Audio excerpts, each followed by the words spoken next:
David, this is David's second day on Earth. What advice would you give him to, I don't know, see the world better?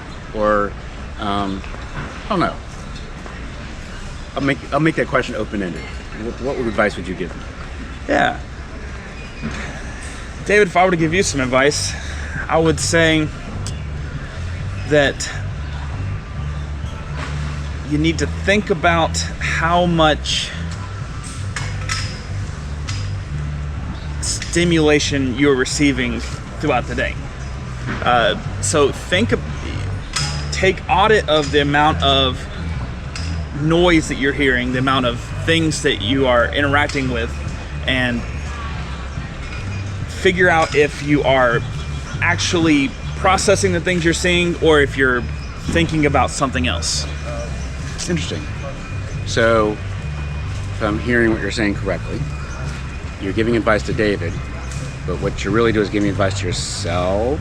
Oh, it's definitely the thing that I'm working on right now, David. And because just making sure we're absolutely on the same page here. Yeah. So the advice you give to young David is that there's a lot of noise in there. Mm-hmm. And it's hard to maybe maintain focus on the things that are important or meaningful, and it's easy to get distracted by things that are maybe less relevant to living your life in a healthy way. Yeah, and it's hard to notice that whenever you can't observe silence. And by that, one of the things I've learned about myself a lot lately is I got a lot of ADHD stuff. Whether or not it's like a by the books this or that, I know for one thing I have trouble sitting in silence. I have trouble finding silence in a lot of ways. If I'm walking around my house, I'm thinking about something else. I'm listening to a podcast. I'm listening to music, and I don't see my path. And so stuff clutters up on my stairs. Stuff clutters up on my path to the kitchen, and I don't notice it because I'm thinking about something else. And there's not many times that I've taught myself, built the muscle to be present. And I think a lot of people they might be able to walk down the stairs and see everything. Oh, I need to pick this up, and that's how they have a much more cleaner house than I do. But they might struggle with thinking about doing something else while they're doing something else. I don't know if that makes sense. I don't call it multitasking. No, I know what you're talking about. I believe more than you know, because I suffer from the same affliction I have my whole life. And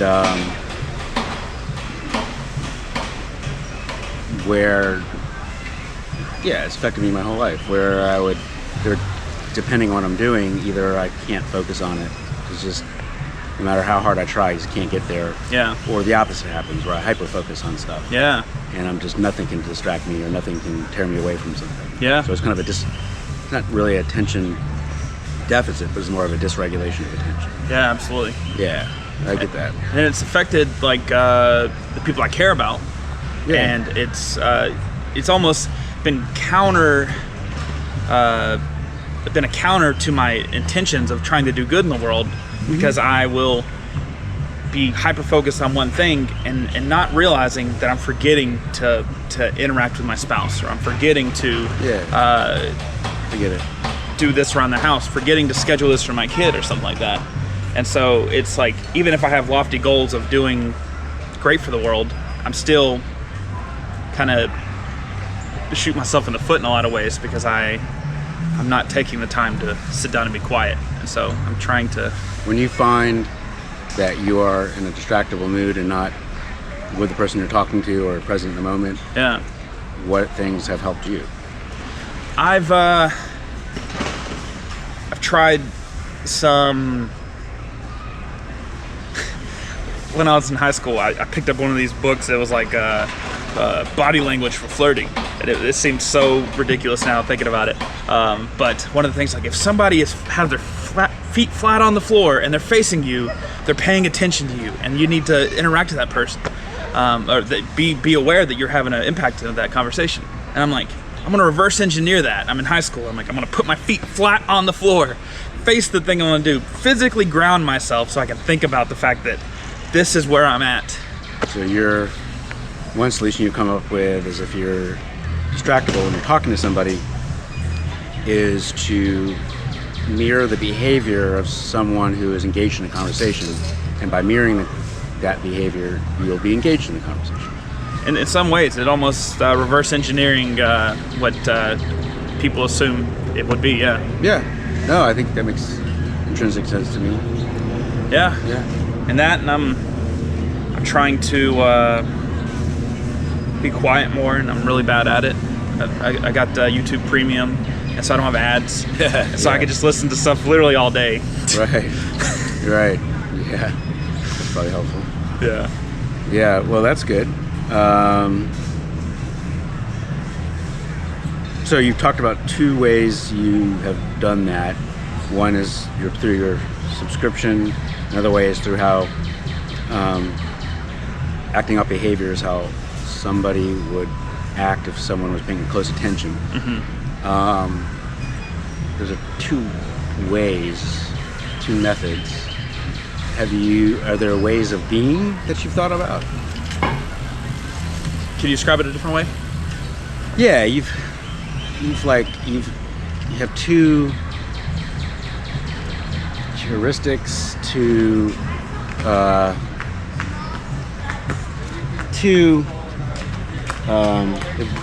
maybe advice that you give yourself. I don't know, but have you thought about ways of being, like how to live a life that minimizes distractions or helps one focus, like a way of life?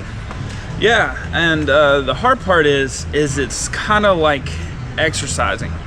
It's so like every night, a lot of nights, I will lay there before I go to bed, say, I'm gonna wake up early, I'm gonna do this around the house, I'm gonna set this up, tomorrow I'm gonna do these things, I'm gonna make a sign for this daggum channel.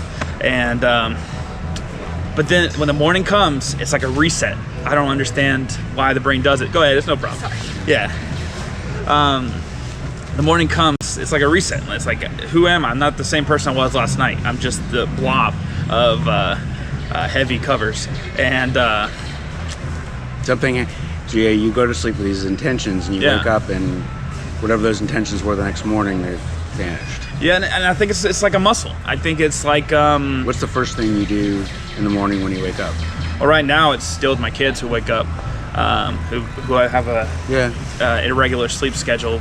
Like, it's a crapshoot when they're going to wake up. They're going to wake up super early. They're going to wake up later. Yeah. I have no idea. So my life is chaos. I get it.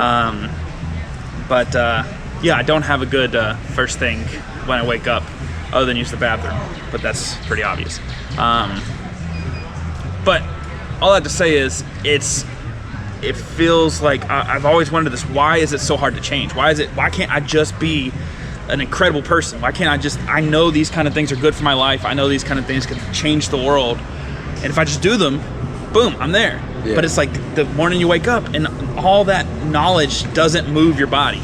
All that knowledge doesn't change the things that you have to do in the house. It doesn't change that you need to go to work. It doesn't change that you got to make breakfast. All these things you still have to do, and then you want to do that on top of it. Yeah. And it's difficult. Life's definitely like that, for sure. So when you're living your life, it's really chaotic, and you're constantly thinking about the next step and the next series of steps you have to do, and you're not present in the moment.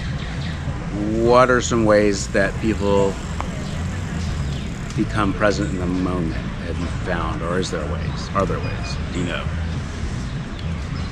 I think there's various, like, I feel like meditation has such like a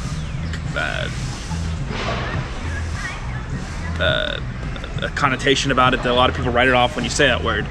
But there's a certain amount of turning everything off. There's a certain amount of setting aside the time to just kind of stare at a wall, basically. That was one of the things that I've recently heard somebody mention, and it kind of works for me.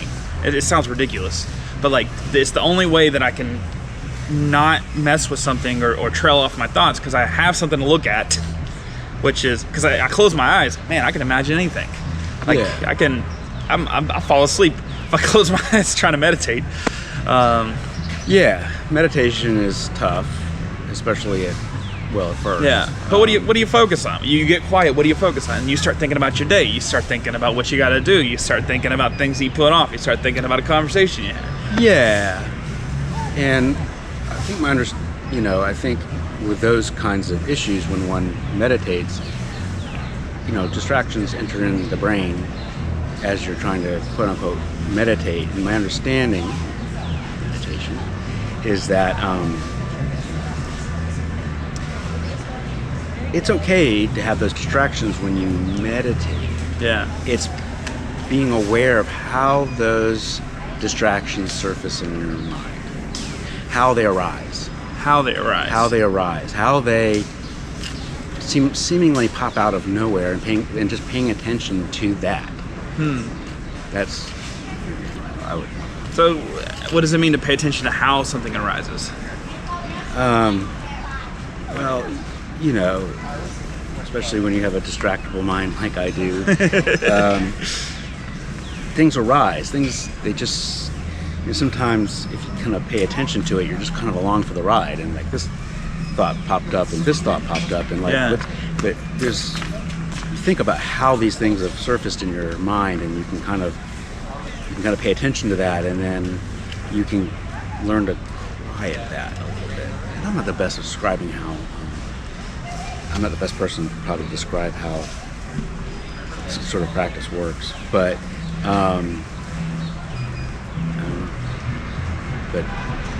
that's just one way. Yeah.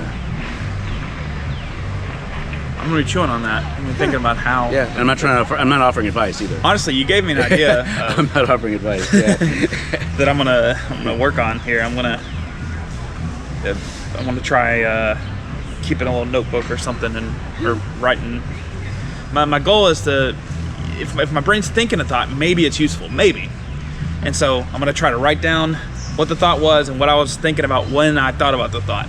That's good. And maybe I can somehow catch up with my fast brain, with my slow brain. I've sort of done stuff like that. I think I've done that. I've found, for me, Yeah. I've realized that most of my thoughts are just completely irrelevant. Yeah. I wanna. What is that movie? Limitless or something. I don't know. I'm gonna find a way to hack my brain and figure out all these random thoughts. They're gonna be useful somehow. Yeah. They're probably mush, but Yeah. Well. You never know. Maybe they are. Maybe they are. That's fine. What do you think, David? You think that's some good advice? Yeah. I guess I was talking to you. I should be talking to young David. Well, it's we're both working on it. Right.